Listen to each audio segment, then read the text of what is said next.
গরিব মানুষগুলোকে আমার তপশিলি বন্ধু হোক, সংখ্যালঘু বন্ধুই হোক, জেনারেল কাস্টই হোক, মুসলিম বন্ধুই হোক, আমি সবাইকে এটুকু অ্যাসিওর করে বলতে পারি, বেঙ্গলে এনআরসি আমরা করতে দেব না। আমরা জীবন দিয়ে লড়াই করবো, রুখবো।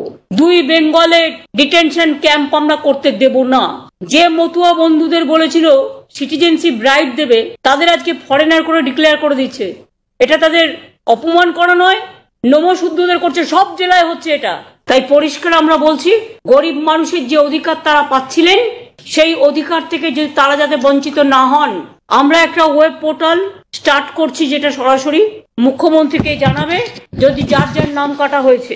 কারণ যাদের যাদের নাম কাটা হচ্ছে তাদের আমরা একটা আলাদা কার্ড দেবো, যাতে তারা কোনো বেনিফিট থেকে বঞ্চিত না হয়। হ্যাঁ, প্রবলেম হবে, ব্যাংক অ্যাকাউন্টের থ্রুতে হয়তো তাদের টাকাটা দেবে না। কোথাও একটা আমরা ভিডিও ক্যাম্প বসিয়ে ক্যাম্পে করে দিয়ে দেবো, তার পুরো রেকর্ডিং থাকবে, ভিডিও থাকবে, কিন্তু বেনিফিট তারা পাবে। কোনো গরিব মানুষকে আমি না খেয়ে মরতে দেবো না।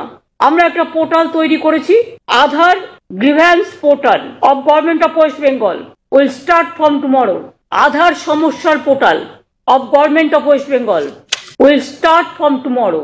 যাদের কার্ড ডিঅ্যাক্টিভেট করেছে ইমিডিয়েট তারা যেন আমাদের জানায়, কারণ তারা যাতে যে সুবিধাগুলো পাচ্ছিলেন, কোনো সুবিধা থেকে তারা যাতে বঞ্চিত না হয়, তার নাগরিকত্বের অধিকার থেকে, তার গণতান্ত্রিক অধিকার থেকে, তার অর্থনৈতিক অধিকার থেকে, তার সামাজিক অধিকার থেকে, তার সাংস্কৃতিক অধিকার থেকে, সেটা দেখার কাজ হচ্ছে পশ্চিমবঙ্গ।